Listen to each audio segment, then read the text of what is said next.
welcome to this week's 7 Minutes of Science, where our big story is that the wall is apparently eating my shirt. I really need to think through costume more before I do this. Anyway, without further ado, let's jump into your weekly high-speed rundown of the week's top science stories, starting with Monday. And Monday, our first story this week is bad news for the commercial bee business. In other news, the commercial bee business is apparently a thing. Those of you with some awareness of the world around you are probably aware that the bee situation is going on. Those who don't know, I'm sorry to be the one to tell you this, but bees are just disappearing. They're dying out in their droves. Bees which are useful for pollinating crops and getting us food and things. It's now been suggested that the practice of buying and selling bees for use in pollinating crops and the like might be responsible for introducing diseases to native wild populations. These commercial bees can suffer from parasites as well as 20 known viruses. Unfortunately, these diseases can also infect ants, hoverflies and bumblebees. Also wasps, but no one cares about wasps. Not even Pixar care about wasps. Hold on, is there a wasp in A Bug's Life? Oh, who cares about that movie? It was okay at best. Okay, this new study, which has studied the metadata from other studies to assess the risk of this happening, and it looks like it's a bad one. But as always, the more we know, the more we can do. Also, this story did have the phrase diseased commercial pollinators, which sounds like an achingly hip indie band. Anyway, this work is been carried out by Dr. Lena Wolfert and her team from the University of Exeter, and was published in the Journal of Applied Ecology, so hopefully this will point us in the direction of a bee-filled future. Actually, that sounds horrible. A future with an appropriate amount of bees.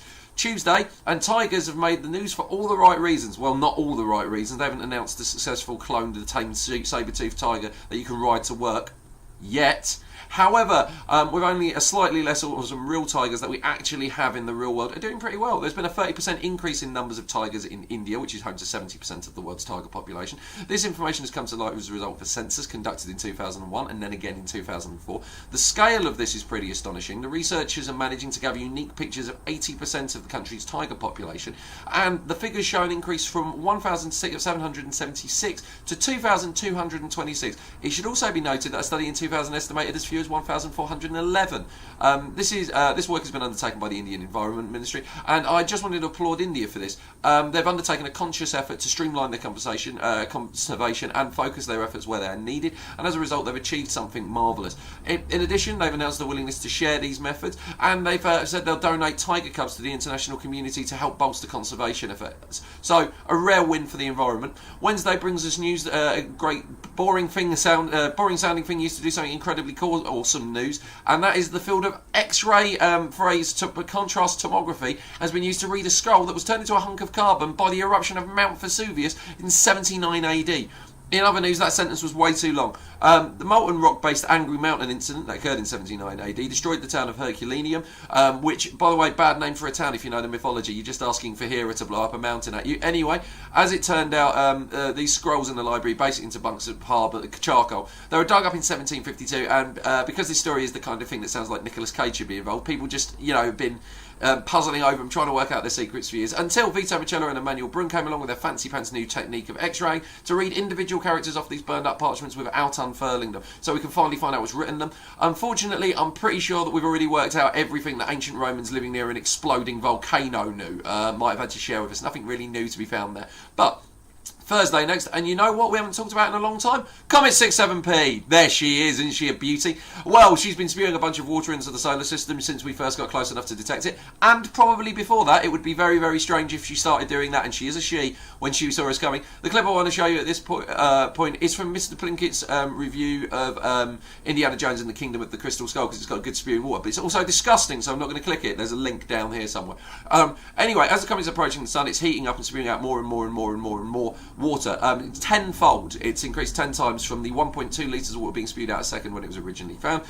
This mission is, of course, being undertaken by the ESA, but in this particular case, this is NASA's microwave instrument for the Rosetta Orbiter, or MIRO, which is currently being managed by Sam Goldkiss, and it's just the sort of thing this probe was designed to do. We've known the basics of comets for some time, that they do spew off more water as they get closer to the sun, but this is the first time we're getting some real concrete data on that. Very, very exciting.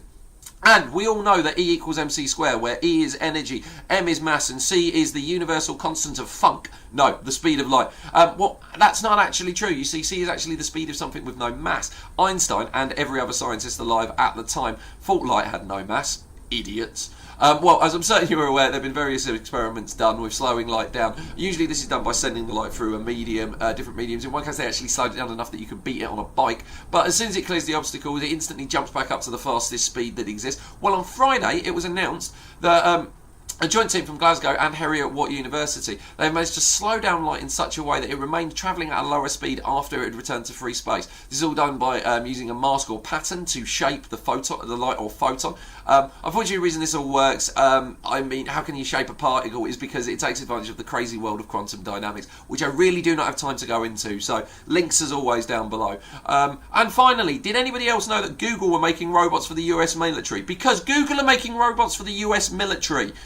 More accurately, Boston Dynamics that makes this and this were brought out by Google because if you're playing the game of Life with the Infinite Money cheat on and you find somebody who can make this, you buy it.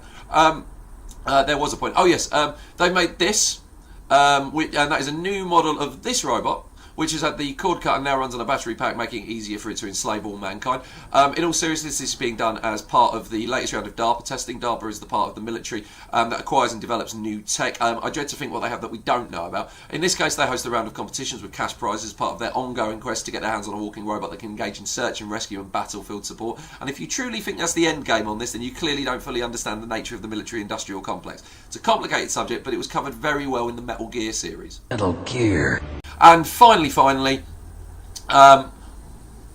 science ruined sex this week. Or science saved your penis. There are two very distinct ways of looking at this story. Basically, a study has been done into cases of penile fracture. Give me a minute. Over 3 separate A&Es over the last 13 years, and it's discovered that nearly half of all of these kinds of accidents are the result of ladies riding cowgirl.